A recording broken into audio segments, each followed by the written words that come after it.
어떤 사람이 우리가 시간을 어떻게 사용하는가 봤더니 시간의 대부분을 다음을 준비하기 위해서 쓴다, 그렇게 얘기합니다. 여러분, 지금 예배 시간하고 이 바로 앞에 뭐 한 7시 30분부터 8시까지와 시간의 가치와 뭐 분량이 차이가 납니까? 차이가 나지 않죠. 그런데 우리는 어떤 그 딱 몇 가지 정해진 일들을 중요시 여기고 그 전에는 이것은 그것을 위한 준비 시간이라서 그렇게 소중하게 여기지 않고, 아니면 다음 단계로 넘어가기 위한 과정 정도로 생각해서 이게 시간을 잘 이제 사용을 하지 못하는 그런 모습들을 봅니다. 학생들은 지금이 아주 얼마나 소중한 시기입니까? 한 순간순간이. 그런데 이것은 그 다음 단계를 넘어가기 위한 그냥 빨리 지나가야 되는 과정 정도로 여기서 그 시간의 소중함을 느끼지 못하죠. 그래서 무슨 소리 합니까? 그때가 좋았다. 야, 학창 시절이 좋았어.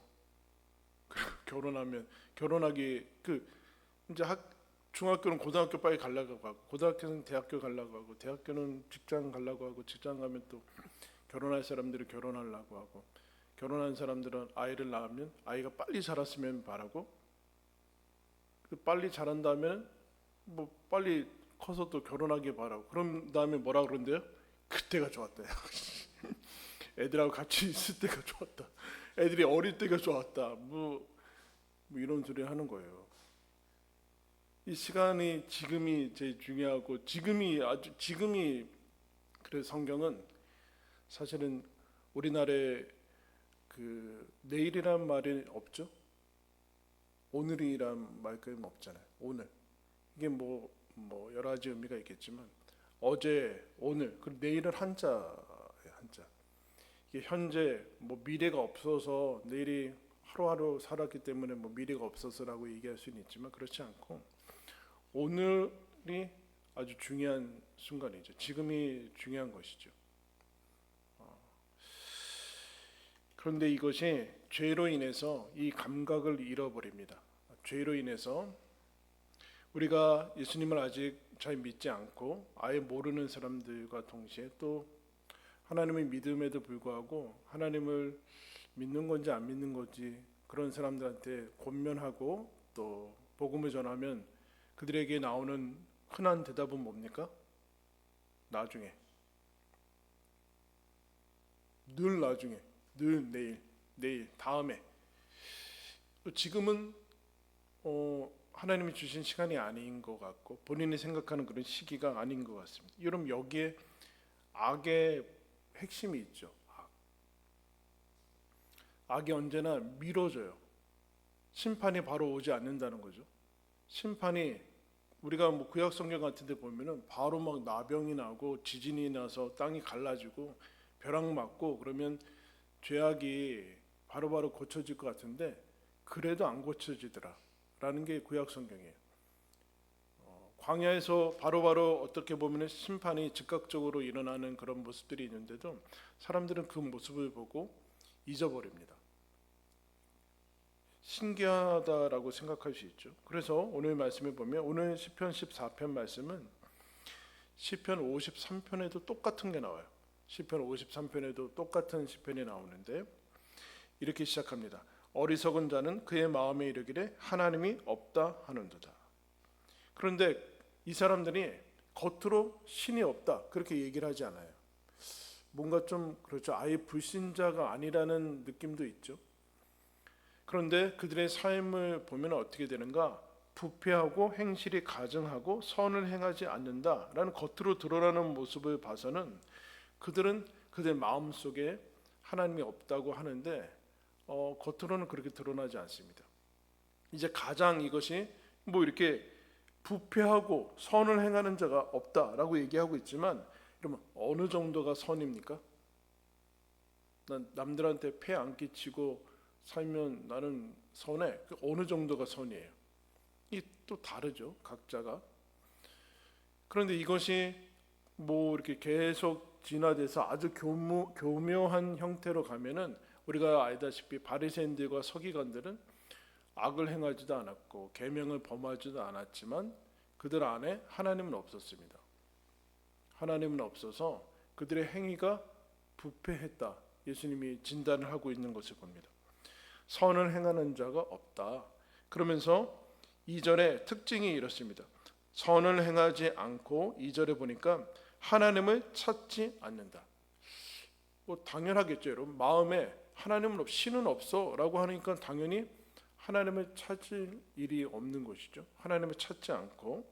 그런데 하나님은 어떻게 합니까? 하나님은 하늘에서 사람들을 살펴보세요. 하나님은 사람들을 찾으시고 그러는데 이들은 하나님을 찾지 않는다. 찾지 않는다. 여러분 오늘 하루 지내면서 얼마나 하나님 의식했어요? 어떻게 잘 의식했습니까? 이게 실제로 일어나는데 예레미야 이제 이스라엘 유다의 마지막 부분의 예레미야, 에스겔 이렇게 이제 하나님의 그 사명을 감당하는데 예레미야를 불러서 하나님께서 예레미야 5장에 가면은 이렇게 말씀하십니다. 너 예루살렘을 돌아다니면서 의인 한 명이라도 찾으면 내가 이 성을 용서한다. 만약에 정의를 행하며 진리를 구하는 자를 한 사람이라도 찾으면 내가 이 성읍을 용서할 것이다. 그렇게 얘기하고 있어요.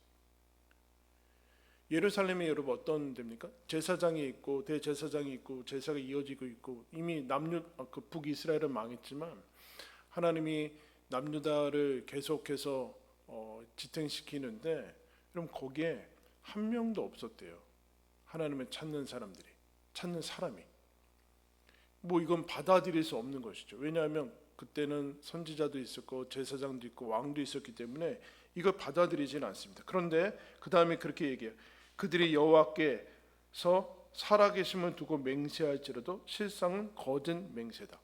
여호와의 이름으로 맹세하고 여호와의 이름으로 제사를 드리는데 사실은 그 안에 그들의 마음 안에는 하나님은 없다. 그러면서 여호와여 주의 눈이 진리를 찾지 아니하십니까? 주께서 그들을 치셨을지라도 그들이 아픈 줄을 알지 못하며 그들을 멸하였을지라도 그들이 징계를 받지 아니하고 그들의 얼굴을 바위보다 굳게 하여 돌아오기를 싫어하므로. 이렇게 특징을 하나 얘기해요. 어떻게 해요? 돌아오기를 싫어한다. 얼굴을 굳게 해가지고 하나님 징계를 내리고 찔리게 하고 그러는데 점점 더 이제 굳어지게 해서 하나님께로 돌아오기를 원치 않는다. 그렇게 얘기를 했습니다. 하나님을 찾지 않는다라는 것이죠. 근데 신기하게 모든 것들은 그냥 하나님의 이름으로 행해지는 것들이 있었다. 그 다음에 어떤 특징이 있는가? 이 사람들이 2절 말씀에 보니까 지각이 있어서 하나님을 찾아야 되는데 지각이 없다. 그렇게 얘기를 하고 있어요. 4절에는 이 사람들의 특징은 무지하다. 그렇게 얘기합니다. IQ의 문제가 아닌 거죠. IQ를 얘기하는 것도 아니고 교육의 문제를 얘기하는 것도 아닙니다.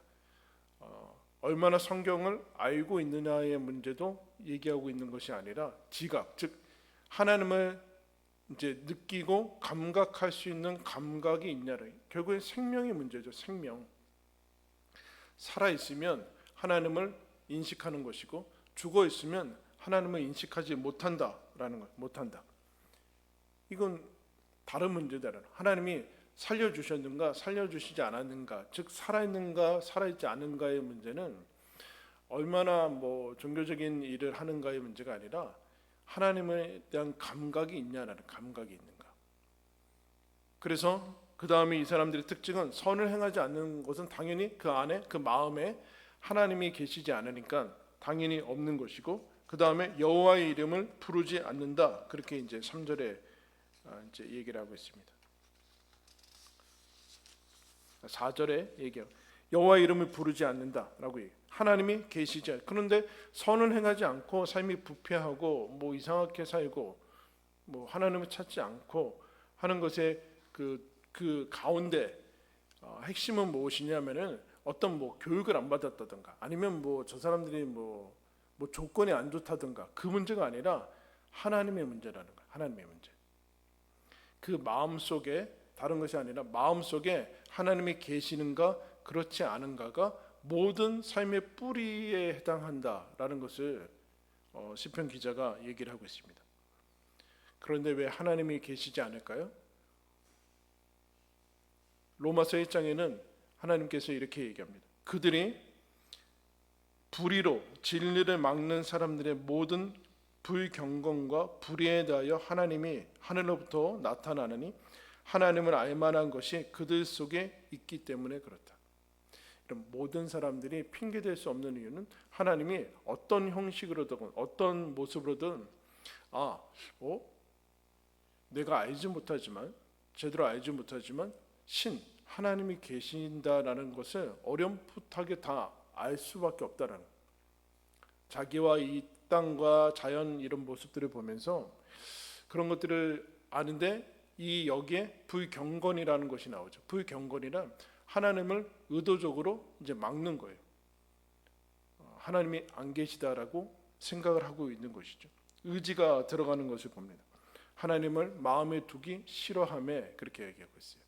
하나님을 마음에 두기 싫어하니까 그 안에 결국엔 진공 상태로 있지 아니하고 자기가 신이 됐으니까 그러니까 하나님이 안 계시니까 그 자리를 뭔가를 채워야 되죠. 그러면 이제 모든 세상에서 나오는 그런 모든 것들이 그 자리를 차지하게 되고 나를 이제 종으로 삼게 되는 일들을 일어납니다. 그런데 이제 문제는 본인들이 나는 하나님을 믿지 않고 있기 때문에 내가 주인으로 자율적으로 그리고 독립적으로 살아갈 수 있다라는 착각을 가지게 된다라는 겁니다. 그런데 그러면 어려운 점들이 일어나죠. 그러면 이 상태에서 이 하나님은 없는 상태에서 하나님 믿지 않은 상태에서 이 스스로 어떻게 이 전환점이 일어날 수 있을까라는 생각을 하게 되죠. 여러분 어떻게 믿게 되세요? 우리가 불신자보다 여러분 IQ가 좋습니까? 아니면 뚜렷한 어떤 차이점이 나요? 그렇지 않죠. 그런데 이 기준이 애매해요. 그래서 똑똑하면 예수를 믿는다든가 아니면 열심히 있으면 예수를 믿는다든가 그런 기준들이 전혀 없거든요.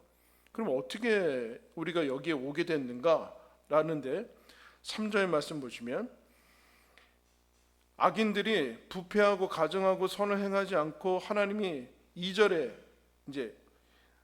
하나님이 하나님을 찾는 자가 있는가 보려고 했는데 3절에 다 치우쳐 함께 더러운 자가 되고 선을 행하는 자가 없으니 뭐라고 나왔어요? 하나도 없도다. 아까 예레미야에서도 그랬는데 이게 문제. 이게 악인들이 있고 선을 행하지 않는 사람들이 있고 하나님 없다고 부인하는 사람들이 있는 것을 우리가 알고 있는데 그러면 어떻게 우리는 여기로 하나님 계시는 쪽으로 넘어오게 되는가? 적용을 해야 돼요. 어떤 적용? 나도 하나님이 계시지 않았다. 내 삶에도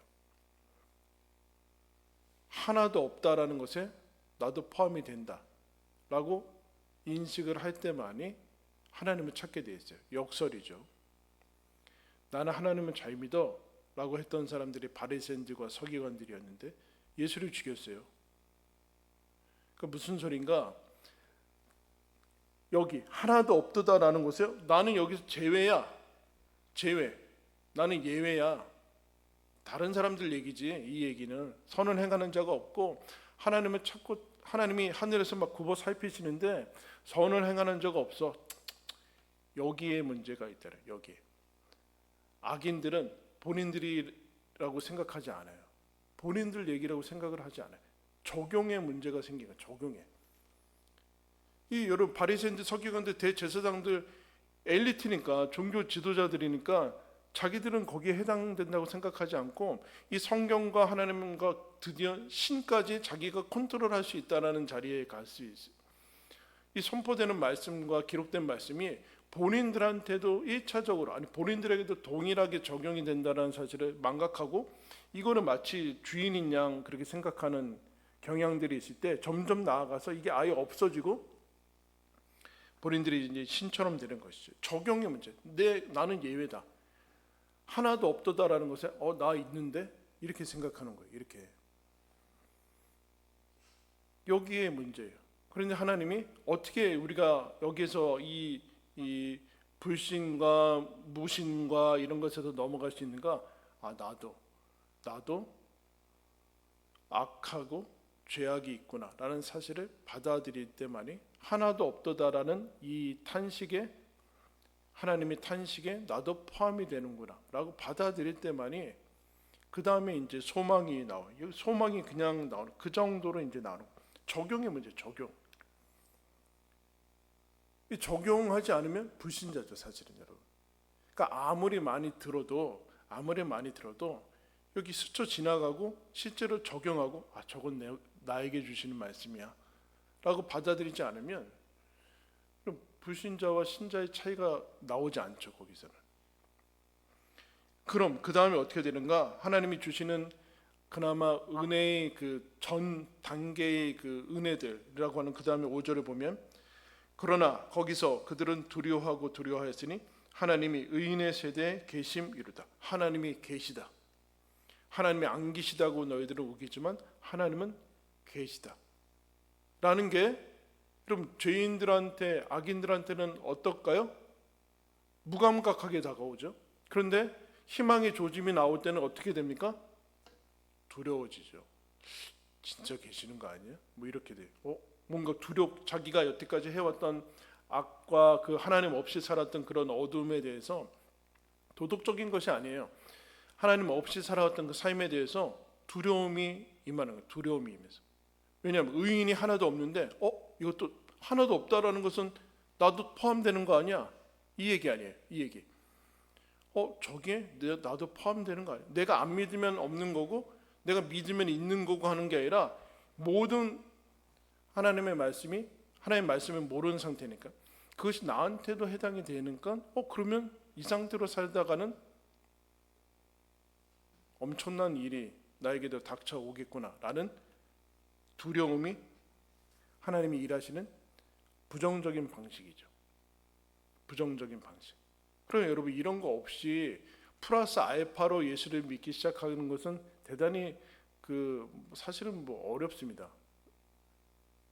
즉 하나님을 향한 두려움, 이 죄가 계속됐을 때의 그 두려움들이 우리들을 일하고 성령께서 두려워하는 모습으로, 그래야지만 여러분 회개하고 죄악에서 돌이키고 하게 되지, 죄악에 대한 두려움이 없이 죄악에서 어떻게 돌이킬 수 있겠습니까? 이러다가 내 인생이 망하고 그야말로 영원한 멸망에 처할 수밖에 없다라는 그 어렴풋한 두려움들이 하나님이 임하시는 그런 모습이죠. 그 다음에 6절에 너희가 가난한 자의 계획을 부끄럽게 하나 오직 여호와는 그의 피난처가 되시리다. 악한 사람들의 특징은 무엇인가? 하나님에게서 그들의 필요를 채우는 게 아니라 자기보다 약한 사람들 것을 빼앗아서 자기 것들을 채우게 되는 거죠. 이제 이거를 세상에서는 성공이라고 얘기할지 모르지만 하나님은 그것은 불신앙과 무신론의 한 모습일 뿐이다.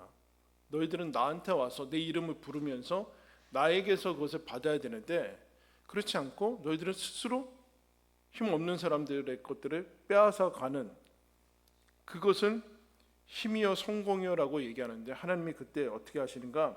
너희들을 부끄럽게 할 것이다. 근데 거기 보면 그에 비해서 하나님이 이들의 편을 들어주시는데, 가난한 자의 편을 들어주시고 그 다음에는 포로된 거기에서 돌이키게 하신다라고 얘기 나와 있어요. 이게 비교되죠. 그럼 가난과 포로됨은 긍정적인 상태는 아니잖아요. 그죠? 가난이 여러분 축복이거나 포로돼서 잡혀가는 게 축복이겠습니까? 실제로 이스라엘은 바벨론 포로로 다시 여러분 잡혀가고, 그리고 그 상태에서 하나님을 다시 만나게 되는데, 가난과 포로된 것의 특징은 뭘까요? 가난은 여러분 믿을 구석이 없어져요. 가난한데 여러분 뭘 어떻게 할 거예요? 부의 특징이 뭐예요, 여러분? 이게 안정적인 게 있잖아요. 뭐든지 어떻게든 대처할 수 있는 그런 것들이 많아지는 건데, 가난은 이거는 조그만 거 하나 터져도 감당할 수가 없어요. 그러니까 자기가 의지할 수 있는 게 없는 상태인 거죠. 가난한 상태인 것은. 포로는 더 마찬가지죠. 거기에 무슨 여러분 자기 다 아무것도 남아있지 않고 그나마 목숨 붙어있으면 다행인 거죠. 가족들 다 뿔뿔이 흩어지고 거기서 그냥 잡혀가가지고 인권이건 뭐건 없이 거기서 포로로 살아가는데, 즉 그들이 가지고 있었던 모든 것들이 사라진 상태로 만든 상태가 가난과 포로됨이죠. 한 가지 긍정적인 것은 그들이 의지하고 있는 우상들도 사라진다는 겁니다. 하나님이 주신 축복들, 누리라고 하신 것들이 사라지는 것과 동시에 그들이 그것을 신으로 여기면서 살아왔는데 그것들도 사라지니까 그런데 아직 생명이 있어요. 하나님이 여전히 바벨론에서도 하나님은 계세요. 그러면서 우리가 가지고 있던 모든 것들이 신이 아니고 의지할 만한 것도 아니고, 그런데 우리가 신으로 삼고 살아왔구나. 거기에서 두려움과 하나님 두려움 없이, 하나님 없는데도 두려움 없이 살고, 하나님의 이름을 부르지도 않고 하나님과 함께 살지도 않고, 가난과 이 모든 것들은 우리와 상관이 없는 것이고, 의인은 없다라고 탄식하시는데 그건 저 사람들 얘기라고, 나 하나님 잘 믿는다고 얘기하는 거기에서 이 사람들이 다 잃고 나서 하나님을 받아들일 준비를 하게 되죠. 그러면 여러분, 이게 전부는 아니고 그 다음에 7절에 어떻게 얘기를 하시는가? 7절 말씀 우리 다 같이 한번 읽을까요? 시작. 이스라엘의 구원이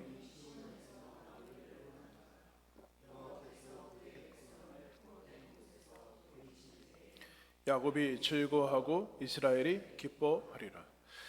이스라엘의 어려웠던 점은, 아니 하나님이 하나님이라면 어떻게 우리를 저 이방 민족, 하나님 없는 사람들에게서 심판을 받게 하는가? 이게 풀리지 않는 문제였어요. 그래서 예레미야가 전한 말씀을 아무도 안 믿었습니다. 너희들은 바벨론에 잡혀가는 것이 하나님의 뜻이다라는 것을 받아들일 수가 없었어요. 어떻게 살아계신 하나님이라면 우리를 보호해 주시고 저 바벨론이 망해야 되는 것이고, 우리가 의인인데 바벨론이 망할 뿐만 아니라 우리가 잡혀가는 일이 당연히 없는 것인데 정반대의 얘기를 하고 있는 것이죠. 그런데 하나님께서 그 포로된 곳에서 돌이키신다, 그렇게 얘기하고 있습니다. 즉 심판이 아닌 것이죠. 모든 예언서는 심판부터, 신랄한 심판부터 얘기하다가 구원을 얘기를 해요. 그러면 우리는 아니 어차피 구원할 건데 뭐 심판을 얘기를 하시는가, 이랬다 저랬다 하시나, 막 그런 생각이 드는데, 그 앞에 심판이라는 것이 있고 구원이 있어요. 그들은 이 구원만 있으면 된다라고 생각하는데 앞에 심판이 있어요. 죄에 대한 심판과 정화가 일어나야 된다라고 얘기하고 있어요. 그들은 그러면 포로된 곳에서 돌이켜지는 그것이 무엇인가? 즉 하나님 없는 상태에서 하나님을 믿는 상태로 돌아오게 되는 것인데, 이것이 삶을 갈라지게 하는 갈림길이었어요. 하나님이 없는가, 그 마음에, 그 사람이 하나님의 마음이 있는가가 하나님이 가장 중요시 여기는 것인데, 이것이 삶을 갈라지게 하는 거예요. 포로로 잡혀가고 그런 문제가 아니다. 그런데 어떻게 이들이 기뻐하고 즐거워하고 구원을 다시 얻게 되는가? 하나님이 돌이키신다고 얘기하고 있어요. 돌이키신다. 이 하나님이 그들을 포로된 곳에서 돌아오게 하신다라는 것이 원래의 모습이지만, 그런데 성경 곳곳에서 하나님이 우리의 죄악에서, 그의 심판에서 돌이키신다 이렇게 얘기하고 있어요. 여러분, 하나님 잘못했습니까? 그렇지 않죠. 그런데 하나님이 그 심판에서, 그 징계에서 돌이키신다라고 얘기를 하고 있어요. 마음을 바꾸신다라고 얘기를 하고 있습니다. 시편 85편에 가면은, 뒤로 좀 갈까요? 시편 85편.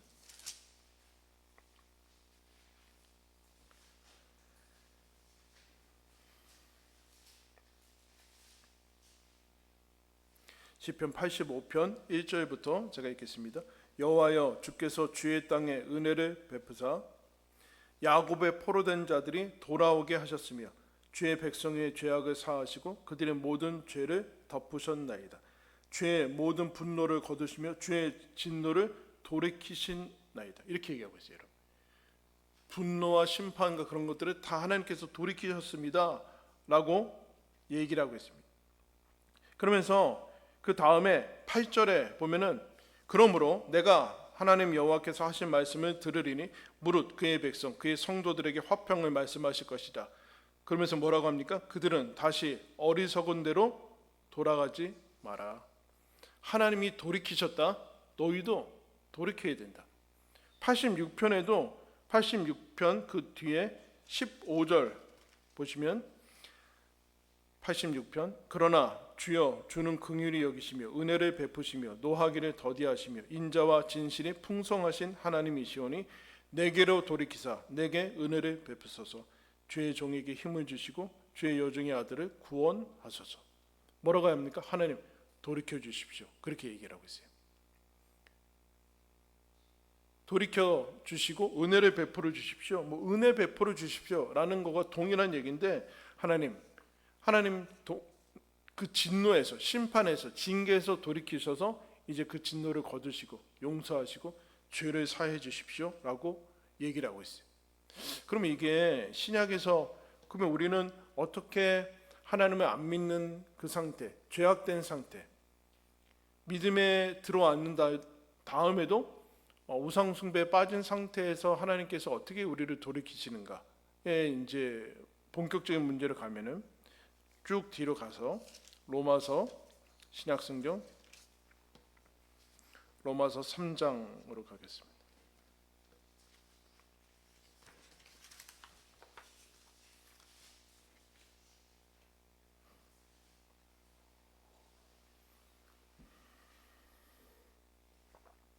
로마서 3장 9절. 그러면 어떠하냐? 우리는 나으냐? 결코 아니라. 유대인이나 헬라인이나 다 죄 아래에 있고 우리가 있다고 우리가 이미 선언하였느니라. 기록된 바 의인은 없나니 하나도 없으며. 이게 어디에 나온 거예요? 시편 14편에서 나온 거예요. 의인은 없고 하나도 없다.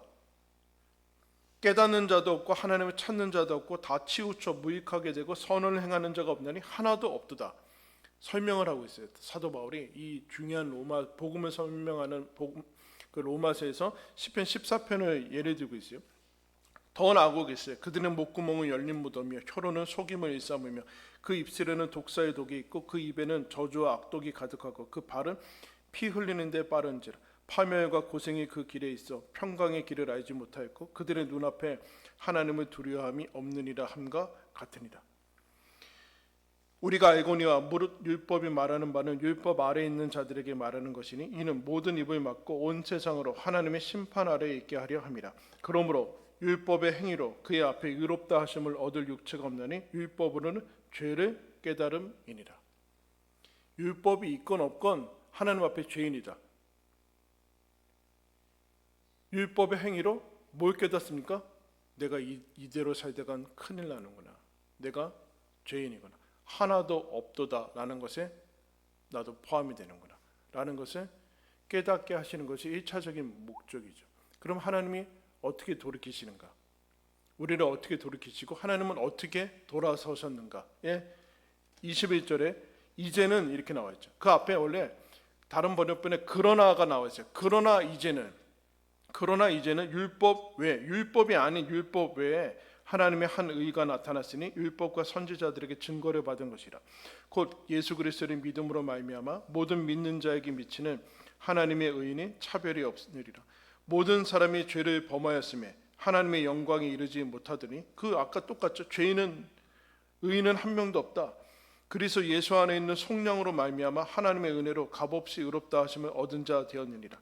이 예수를 하나님이 그의 피로써 믿음으로 말미암는 화목 제물로 세우셨으니 이는 하나님께서 길을 참으신 중에 전에 지은 죄를 간과하심으로 자기의 의로우심을 나타내려 하심이니 곧 이때 자기의 의로우심을 나타내사 자기도 의로우시며 또한 예수 믿는 자를 의롭다 하려 하심이라. 한번 따라했습니다. 예수가 하나님의 돌이키심이다.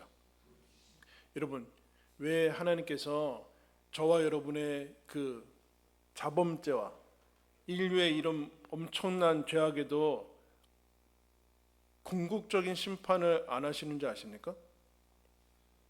예수가 이미 죽었기 때문에 그렇습니다.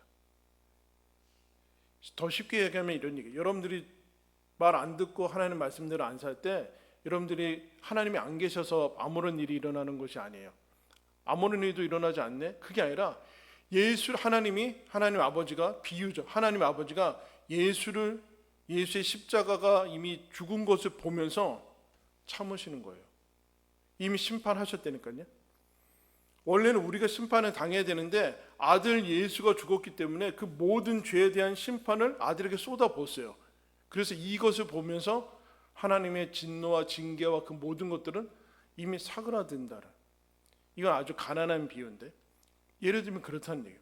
하나님이 예수 그리스도를 통해서 우리들한테 전부를 내어주시면서 여기에 죄사함이 있고 의롭다함이 있고 용서함이 있다. 그뿐만 아니라 의인이 한 명도 없는데, 그러면 의인이 한 명도 없으니까 죄를 볼 수 없는, 죄와 양존할 수 없는, 공존할 수 없는 하나님이 그럼 어떻게 하시는가? 다 여러분 심판해서 멸하는 것이 이치에 맞지 않습니까? 그런데 하나님이 돌이키셔서 아들을 주겠어요. 아들을 죽이고 죄 없으신 예수가 부활하심으로 말미암아 의로운 새로운 길이 열린 거죠. 그러므로 하나님이 돌이키시는 그 길이 예수고, 마찬가지로 왜 예수를 믿으라고 하는가? 왜 사람들한테 예수를 믿으라고 하는가라는 것은, 여러분 예수의 십자가를 보면 무슨 생각이 듭니까? 우리의 죄가 심각하고 하나님의 아들이 죽을 수밖에 없을 정도로 대단히 내가 생각한 것보다 훨씬 치명적인구나 라는 것을 알게 되죠. 사형이구나. 그와 동시에 뭘 얻게 되는가? 그럼에도 불구하고 내가 죄인인데, 이 십자가 보면서 우리가 껄끄러운 것은 뭐냐면은, 십자가에서 2000년 전에 공개적으로 하나님이 선포했어요. 너희들은 죄인이다. 한 명도 예외는 없다. 이러면 이게 얼마나 우리가 싫어하는 거예요. 조그만 거 하나 드러나도 지금 어떻게든 감추고 은폐해야 되는데, 내 인생 전체와 그 모든 것이 하나님 없이 부패하고 가증하고 그것을 만천하에 공개하니까 이거는 대단히 싫어하는 것이죠. 근데 동시에 그럼에도 불구하고 하나님이 돌이키셔서 우리를 아들을 주셔서 그 정도까지 우리를 사랑하시는구나. 그게 공존하는 거예요. 이 공존하는 거를 빼버리고 나는 의인이다라는 것만 붙들거나, 아니면 하나님이 이미 용서해 주셨는데 난 죽어도 뭐 싸다 이러고 죄인이다라는 것만 붙들고 있으면 이게 똑같은 거예요, 여러분. 그러니까 십자가만이 균형을 맞출 수 있게 돼요. 십자가가 없으면 악인들은 다 자기가 제일 잘난 줄 알아요.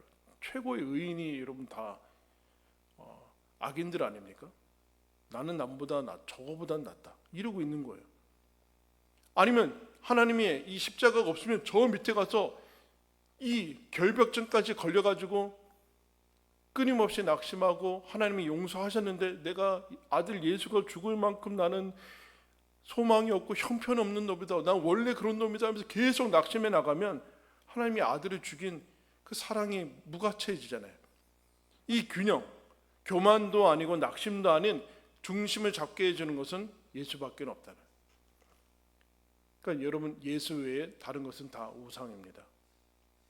예수 외에 만나는 하나님은 다 우상이에요. 예수만이 내 죄악을, 내가 죄인인 것과 동시에 죄인이면서 의인인 것을 선포합니다. 그래서 낙심하지 않게 하고 교만하지 않게 하고 어떻게 합니까? 예수를 붙들게 하는 거죠. 예수를 붙들게 하는 거예요. 하나님의 돌이키심이 여기 있고, 너 예수에게로 붙들어서 예수님이 너와 함께 연합되어서 살아가고, 너 혼자 독립돼서 선하고 의인으로 그렇게 살는 게 아니라 이제 예수와 연합이 돼서 누가 예수인지, 너가 어디까지가 예수인지 그 분리가 일어나지 않는다. 너는 하나님의 용서받은 하나님의 자녀다라는 것을 붙들 때 우리가 하나님의 사람으로 살아갈 수 있게 되는 것이죠. 하나님과 분리된, 예수와 분리된 선은 없습니다, 여러분. 세상에서 무슨 구제하고 그게 선이 아니에요. 오히려 하나님 없는 상태에서 그런 일들이 계속되면은 하나님 없어도 된다 이렇게 된다니까요. 돈이면 된다 이렇게 돼요. 하나님과 분리된 선은 없어요. 그럼 종교적인 이름만 붙여야 되냐? 그게 아니라 내 안에 예수를 모시고 그 상태로 살아가면서 내가 죄인이라는 것, 이전의 죄가 충분하다 하면서 죄를 멈추고, 그러나 하나님이 나를 사랑한다는 것에 의해서 다시 조금씩 하나님을 닮아가는 이 일들을 하나님 지금도 일으키신다. 그래서 하나님께서 포로된 곳에서 돌이키실 때 야곱과 이스라엘은 어떻게 한대요? 기뻐하고 즐거워한대요. 기뻐하고 즐거워한다. 하나님이 오늘도 나를 사랑하시고 받으시고 생명을 허락해 주셨구나. 지금이 뭐라고 그래요? 그래서 은혜 받을 만한 때요. 지금이 구원의 날입니다. 여러분 언제 돌이키실 거예요? 지금 돌이키시는 거예요. 뭘 돌이킵니까? 예수와 함께 살아가서 지금이 예수와 함께 현존하는, 지금 예수님이 나랑 함께 하셔서 사는 거예요. 그럼 어떻게 합니까? 구원 얻을 때, 천국 갈 때 예수님이 사용하는 게 아니라 수많은 내 삶의 실제적인 것에서 예수님을 의지하는 거예요. 예수님, 이런 일이 있습니다. 이런 거 어떻게 해야 됩니까? 하나님께 의지하고 참으라고 할 때도 있고 도와주셔서 해결될 때도 있고. 여러분, 이번 주에 제가 한 2번 박을 뻔했어요. 차 그냥 뭐, 근데 안 박았어요. 교통사고가 안 났어요. 아무런 느낌도 없었어요 저는. 근데 야, 이거 돌이켜보면 이게 한 0. 몇 초만 했어서 그냥 걱정하려고 그런 게 아니라 지나고 보면 하나님이 도와주셔서 이렇게 됐구나. 그러면 사고가 났으면 어떻게 될까요? 도와주셔서 그 정도로 사고 날 만한 일이 더 뭔가 있었겠지. 그러면서 우리는 실제적인 것에서 하나님을 제껴놔요. 제껴놔서 하나님은 여기 없다라고 생각하고, 야, 이런 것까지 뭐 하나님한테, 그럼 뭘 가지고 여러분 하나님을 믿을 거예요? 내 삶이 아닌 뭘 가지고 하나님을 믿을 거냐는 거. 도대체 우리 자녀, 가족, 그럼 우리 안에 갇혀서 살라는 것입니까? 그렇지 않죠. 하나님은 그렇게 하지 않으세요. 그러면서 점점 넓어지고 보게 하시고 그런 일들을 우리 안에 일으키십니다. 그러면서 하나님이 너를 돌이키되 기뻐하고 즐거워하라. 예수와 함께 살아가고 있는 인생이 됐다라고 우리를 초대하고 있습니다. 여러분, 예수님이 죽어서 하나님의 아들을 보내서 전부를 내어주셔서 은혜를 베풀어 주셔서 영원한 심판과 그 징계와 그 모든 것을 거둬들이셔서 우리가 하나님의 자녀가 됐습니다. 여러분, 이것을 누리시고 날마다 하나님께로 가서, 예수께로 가서 하나님이 베풀어 주시고 마련해 주신 그 신자의 삶을 살아가시기를 예수님의 이름으로 축원합니다. 기도하겠습니다. 하나님 아버지, 보라, 지금이 오늘이 구원받을 만한 때요, 은혜 받을 때요, 하나님이 돌이키셔서 영원한 사랑과 죄사함과 의로움의 새 길인 예수 그리스도를 우리에게 주셨음을 기억합니다. 예수를 받아 예수를 믿고 내 안에 예수님이 성령으로 함께하고 계심을 믿고 고백하는 신자로 살게 하시니 감사합니다. 하나님 아버지, 우리가 믿고 있는 그 믿음, 우리가 받아 듣고 있는 하나님의 말씀 나에게도 적용하고 하나님과 함께 인생을 살아가고 하나님이 돌이키셔서 우리가 구원 얻은 참으로 기뻐하고 즐거워할 수 있는 사람이 된 것을 기억합니다. 우리 인생 순간순간 지금 오늘 하나님이 허락하신 이 생명을 예수와 함께 살아나가는 영광을 누리게 하여 주시고, 그로 말미암아 이 땅에 하나님 없는 사람들도 우리의 삶을 보고 주님을 볼 수 있도록 주님 인도하시고 도와주시옵소서. 예수 그리스도 이름으로 기도드리옵나이다.